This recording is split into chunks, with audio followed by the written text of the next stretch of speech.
Assalamualaikum warahmatullahi wabarakatuh. Halo, saya Meira. Bagaimana kabar kalian? Kali ini saya melanjutkan membacakan buku The Alpha Girls Guide, Menjadi Cewek Smart, Independen, dan Anti Galau, karya Henry Manampiring. Kali ini saya membacakan bagian ke-8 dari buku ini yang berjudul Meet the Alpha Female.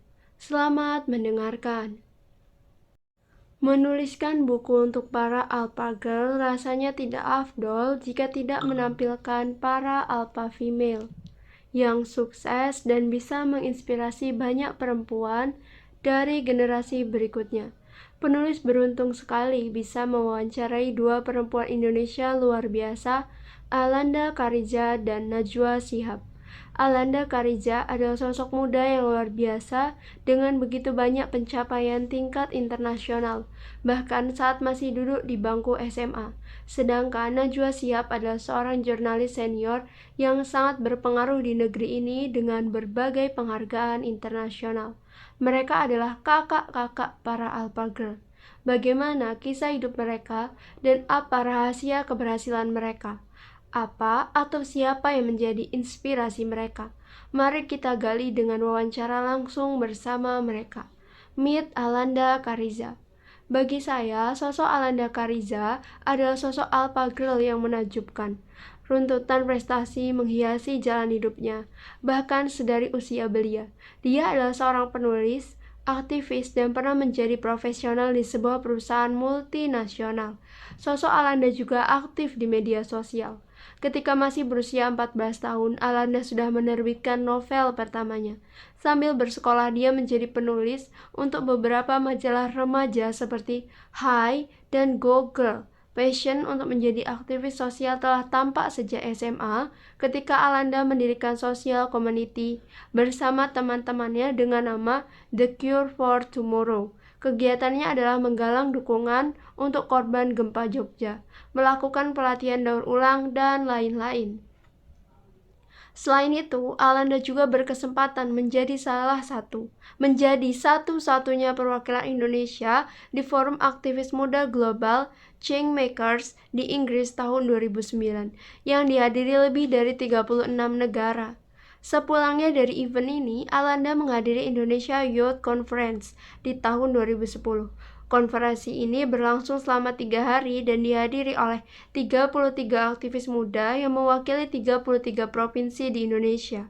Tujuan dari konferensi ini adalah untuk menggerakkan para aktivis muda Indonesia untuk mengidentifikasi masalah yang ada di daerah masing-masing, menyusun rencana untuk membantu memecahkannya, dan merealisasikan rencana tersebut sesuai konferensi. Alanda menjadi tokoh termuda di antara 40 Most Influential People 2010. 40 tokoh paling berpengaruh di 2010. Versi media Indonesia. Setelah lulus SMA, Alanda bergabung dengan Unilever Indonesia dengan posisi terakhir sebagai asisten brand manager. Di sini terdapat percakapan antara sang penulis yaitu Henry Manampiring dan juga Alanda Kariza. Oke, yang pertama, Henry Manampiring. Melihat segala pencapaian kamu yang bejibun di usia masih muda, menurut kamu apa sih faktor-faktor yang penting di balik itu, baik internal maupun eksternal? Jawaban dari Alanda, mungkin faktor internal dulu kali ya. Waktu kecil gue ngedengerin Britney Spears, yang merupakan seorang alpha female juga. Di cover kasetnya ada moto, "If you cannot be the best, be the first." Jadi dari kecil gue udah berasa kalau gue gak bisa jadi yang terbaik, ya jadi yang pertama. Kalau eksternal, gue tuh anak tunggal, dan orang tua gue bercerai waktu gue masih kecil, usia sekitar 5-6 tahun, jadi gue ngerasa sebagai satu-satunya pegangan nyokap, gue harus oke banget sebagai anak. Sebisa mungkin gue ngebanggain nyokap gue. Selanjutnya, pertanyaan dari Henry, drive untuk belajar itu selalu datang dari diri sendiri kah? Tidak perlu dipaksa-paksa orang tua. Jawaban dari Alanda, memang ingin sendiri saja. Kadang-kadang kalau pertemuan ibu-ibu ngambil rapot, ada yang nanya ke nyokap, "Bu, kok Alanda bisa ya ranking terus?" Nyokap gue selalu bilang, "Saya juga gak tahu, anak ini gak pernah ketahuan belajar kapan." Gue selalu merasa ada tanggung jawab itu, make my parents proud. Ada referensi pop kultur juga sih, sedari SD gue udah seneng mengarang. Kalau ada tugas mengarang, pasti gue kerjakan dengan niat. Harus bikin yang bagus nih. Sampai waktu remaja ada film, Ada Apa Dengan Cinta. Anak mading, majalah dinding paling keren kan? Gue pun jadi anak mading dan mulai menulis cerpen. Dan ternyata gue seneng nulis cerpen dan artikel. Waktu kelas 3 SMP, gue menerbitkan buku pertama gue.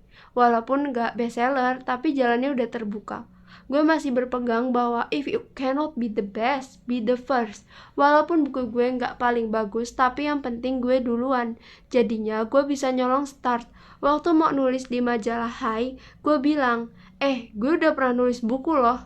Soal menjadi aktivis sosial karena sudah pernah menerbitkan buku dan menulis di majalah, jadinya kenal dengan orang-orang yang lebih tua. Networking menjadi terbuka. Dunia gue gak hanya anak sekolah saja. Ketika masuk SMA, gue pengen menjadi relawan di LSM Internasional. Tapi gak boleh karena belum berusia genap 17 tahun. Akhirnya gue gak nunggu sampai dapat KTP untuk berkegiatan. Dengan teman-teman, gue membuat kegiatan sosial sendiri, seperti pelatihan daur ulang kertas. Gue terpilih ikut Global Changemakers di Inggris, semacam training untuk aktivis muda dari seluruh dunia selama seminggu. Tujuannya agar kami bisa membuat proyek sosial di negara masing-masing. Dan dari Indonesia waktu itu hanya 1 orang, dan gue yang terpilih. Bahkan negara-negara yang gue nggak pernah dengar namanya bisa mempunyai perwakilan sebanyak 3 orang. Jadi di sana gue memutuskan harus punya project di Indonesia untuk membagikan apa yang gue pelajari, dan lahirlah Indonesia Youth Conference.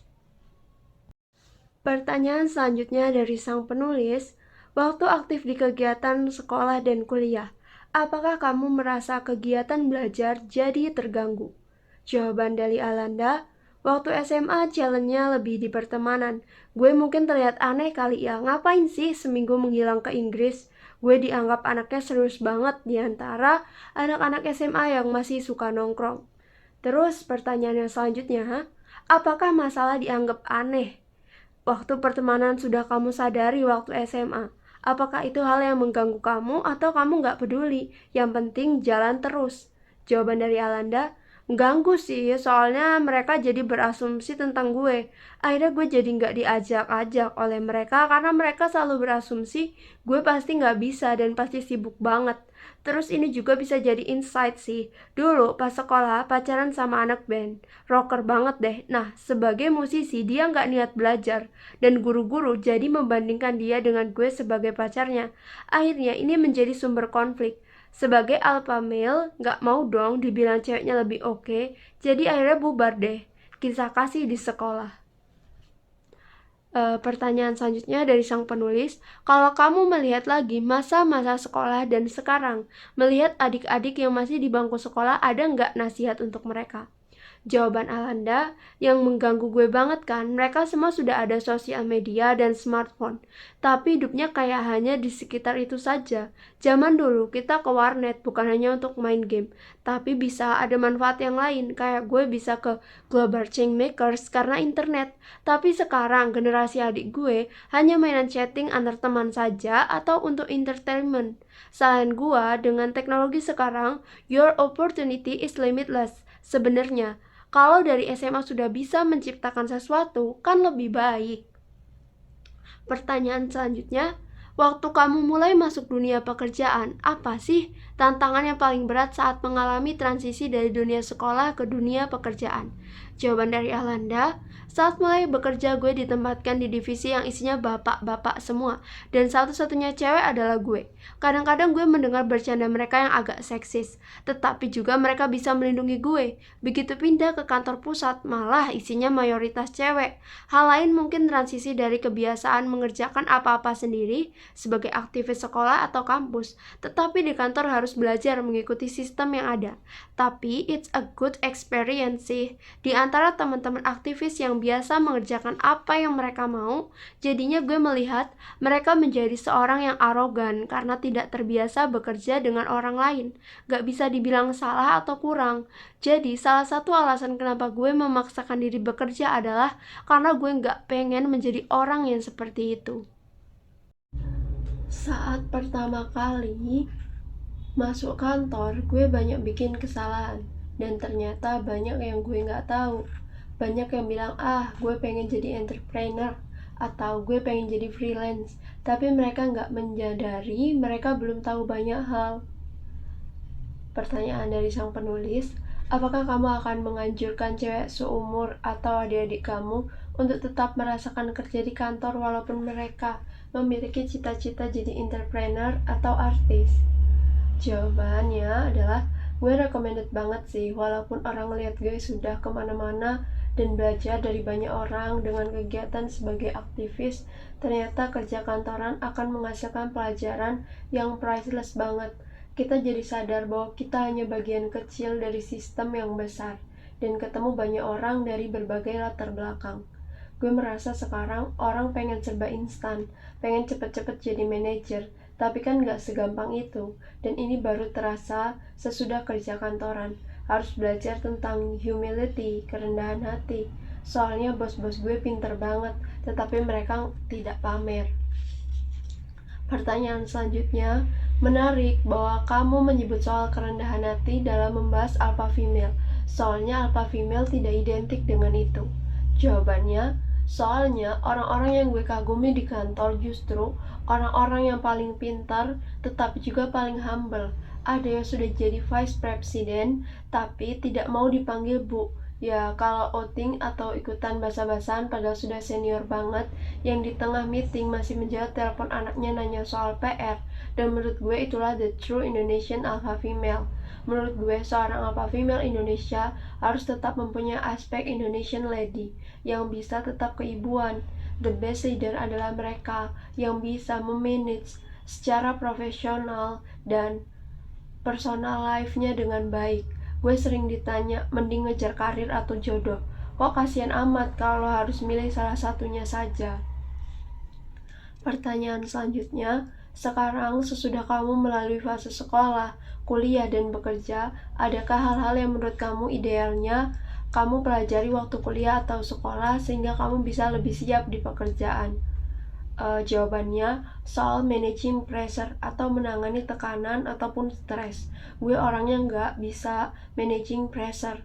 Dulu gue nggak ikutan ospek karena gue pikir nggak make sense. Buat apa sih, nggak ada gunanya. Tapi ternyata waktu di kerjaan baru berasa ada deadline, bos kena pressure dan dia ngasih pressure kalau managing pressure ternyata susah banget. Jadi kalau ada sesuatu yang bisa dilatih waktu kuliah atau sekolah, coba untuk cari tahu bagaimana menghadapi pressure, dan itu sesuatu yang gak kebayang waktu di sekolah. Pertanyaan selanjutnya, jadi waktu sekolah justru kita harus berani merasakan pressure atau stres, jangan malah menghindar, karena itulah kesempatan untuk latihan menghandle pressure. Misalnya ikut kepanitiaan, organisasi, dan lain-lain.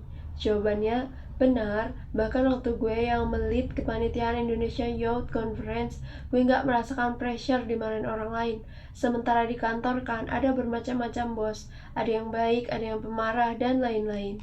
Pertanyaan selanjutnya, itu poin bagus, seorang leader yang baik harus juga belajar menjadi follower yang baik, turut merasakan pressure yang dirasakan orang yang dipimpin.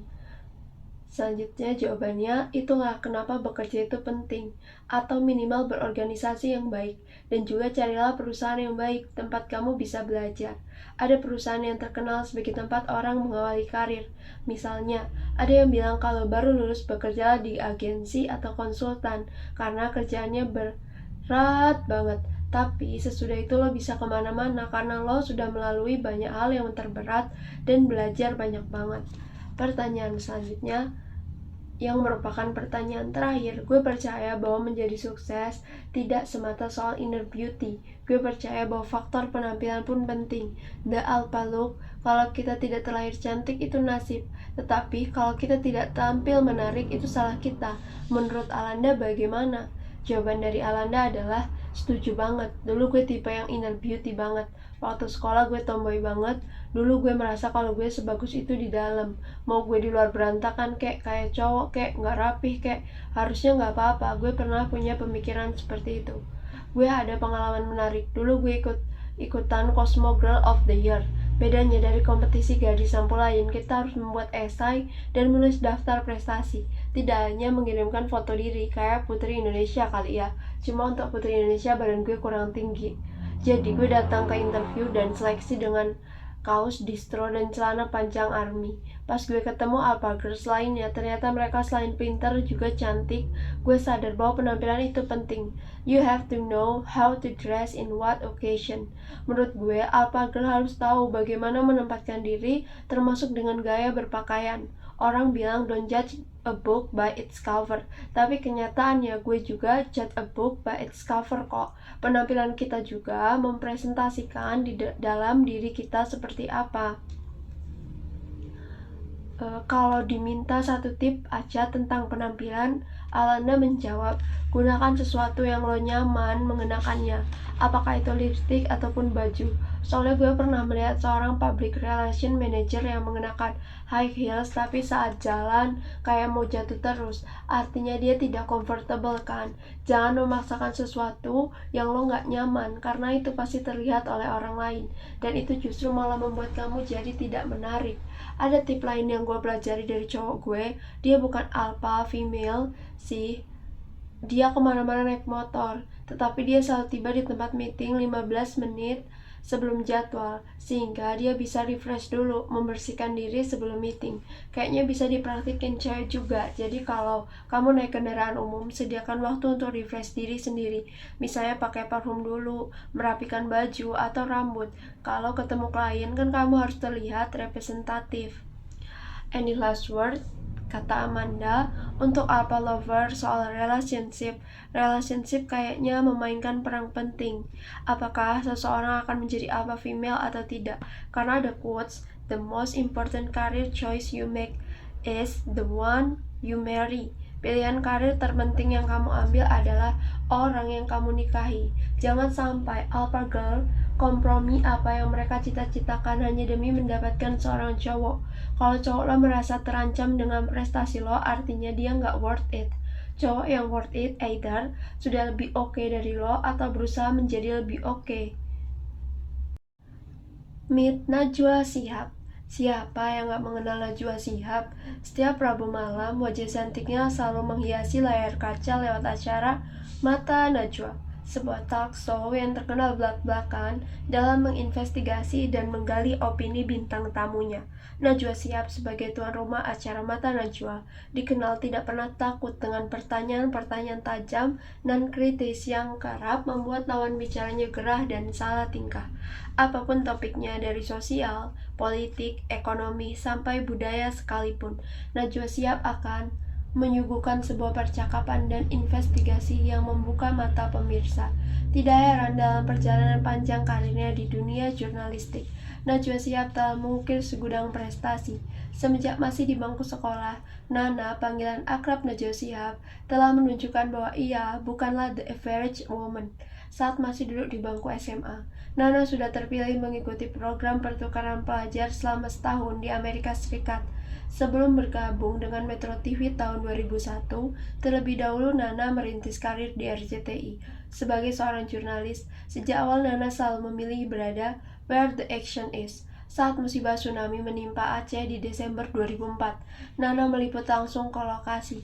Bahkan sejak hari pertama bencana, Nana juga terlibat langsung dalam peliputan proses perjalanan demokrasi bangsa kita dengan memandu debat pemilihan kepala daerah sampai kandidat presiden. Selain itu, Nana juga telah mendapatkan begitu banyak penghargaan dari dalam dan luar negeri. Di antaranya adalah Panasonic Awards, Young Global Leader 2011 dari World Economic Forum, dan begitu banyak nominasi penghargaan bergengsi lainnya. Saat ini Nana menjabat sebagai wakil pemimpin redaksi Metro TV.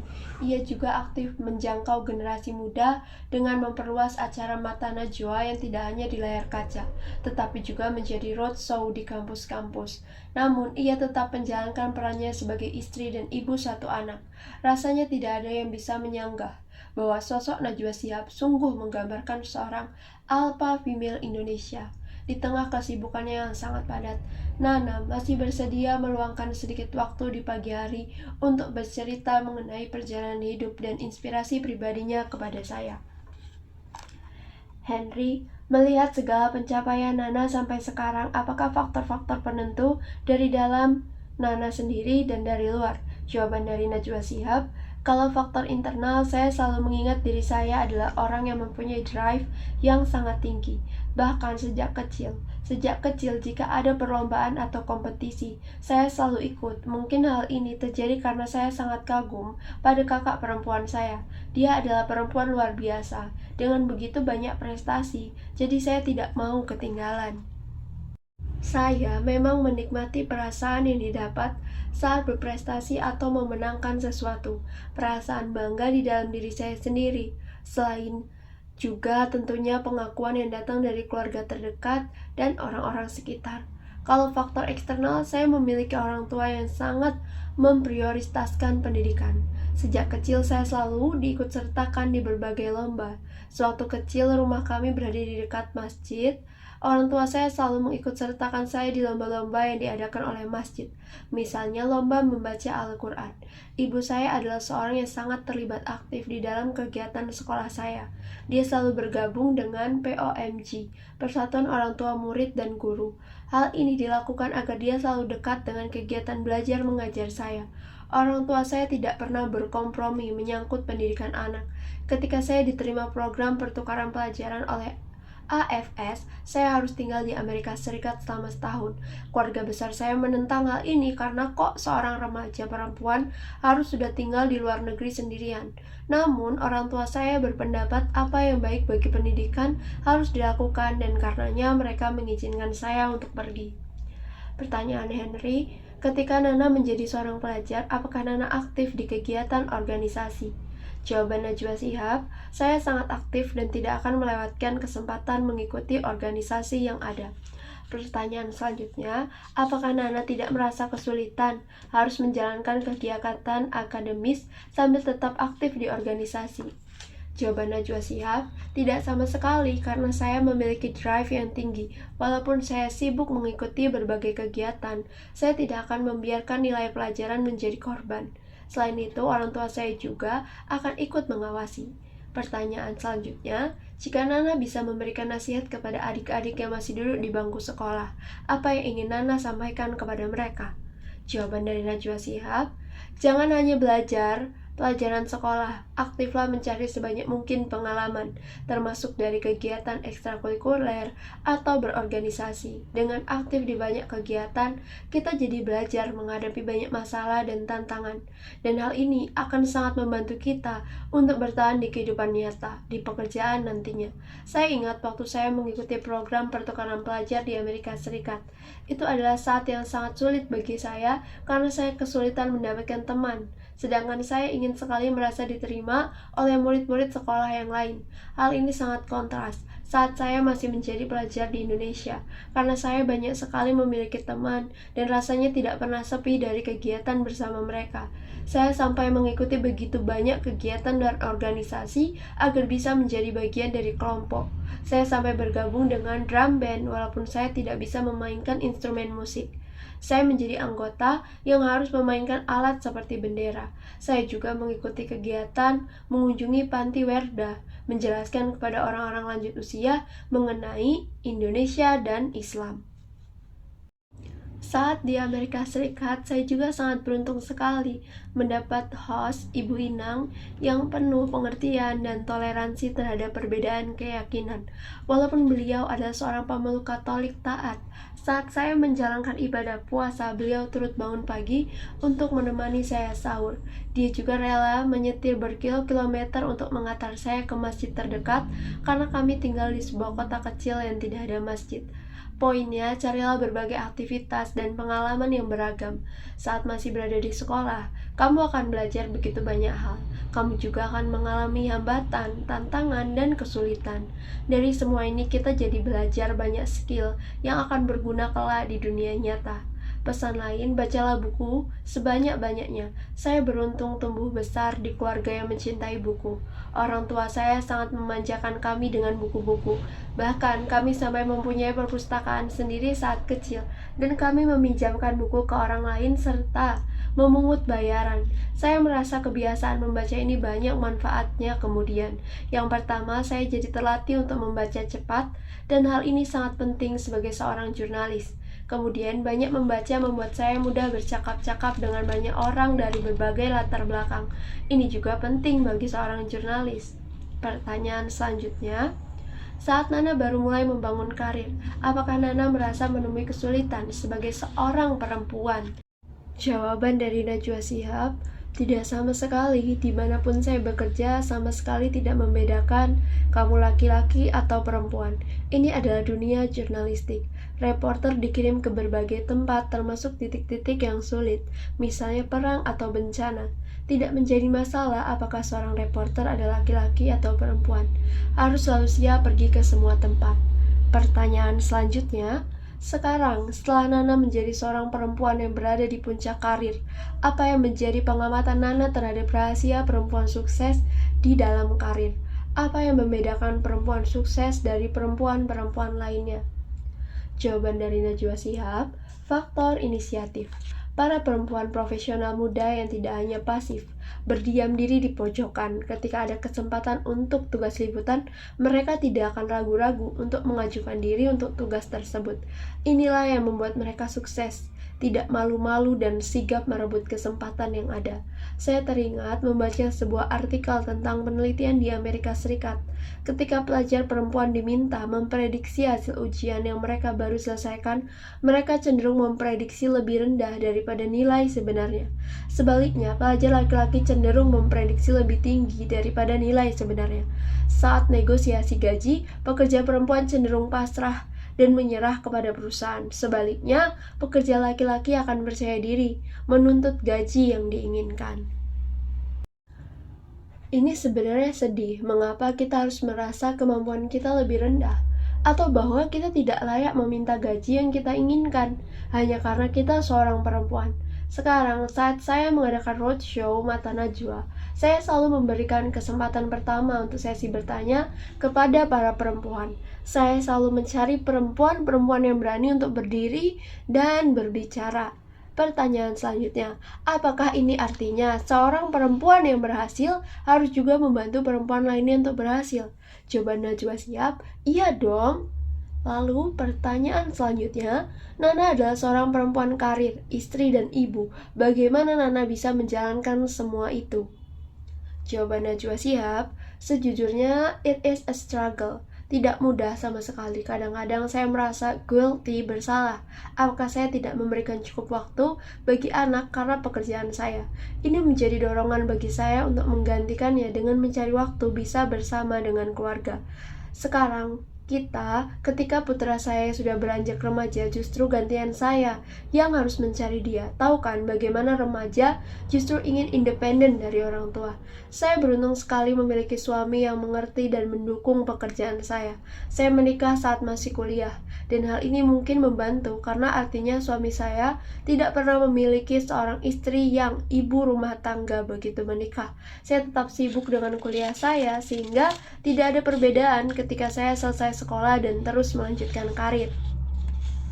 Pertanyaan selanjutnya, banyak perempuan yang ingin berkarir, tetapi pacar atau calon suami mereka mengatakan agar jangan bekerja dan tetap di rumah saja jika menikah. Bagaimana menurut Nana? Jawaban Najwa Shihab, then he is not the right one. Artinya dia bukan laki-laki yang tepat. Kalau kamu ingin bekerja dan dia tidak bisa menerimanya, maka dia bukan calon suami yang tepat untuk kamu. Kamu harus menemukan laki-laki yang mengerti dan bisa menerima kamu dan aspirasimu. Pertanyaan selanjutnya, apakah alpha female favorit Nana sendiri? Siapakah alpha female favorit Nana sendiri? Jawaban Najwa Shihab, kakak perempuan saya. Dia menjalankan beberapa perusahaan seperti usaha penerbitan dan sebuah sekolah dan banyak lagi. Di saat yang sama dia adalah seorang istri dan ibu. Kemampuan dia untuk menjangkau itu semua sungguh hebat. Pertanyaan terakhir, menjadi seorang alpha female pastinya tidak lepas dari penampilan. Bagaimana penampilan adalah sesuatu yang penting bagi kesuksesan seorang perempuan? Apakah ada tips soal penampilan bagi perempuan? Jawaban Najwa Shihab, yang pertama, tampillah bersih. Kalau kita bersih dan wangi, maka orang akan senang mengobrol dan berhubungan dengan kita. Yang kedua, tampillah sesuai dengan keadaan. Terkadang perempuan tidak pandai memilih gaya berpakaian yang approve laki sesuai dengan situasi tempat dia berada. Jadi, bukan soal merek mahal, tapi soal pilihan gaya yang sesuai itu lebih penting. Baiklah, bagian kali ini telah usai. Terima kasih untuk teman-teman yang telah mendengarkan. Semoga mendapat banyak hal bermanfaat dari buku ini. Bagi teman-teman yang ingin memberi saran atau merekomendasikan buku untuk dibaca, bisa disampaikan melalui kolom komentar. Terima kasih. Sampai jumpa di audiobook selanjutnya. Wassalamualaikum warahmatullahi wabarakatuh.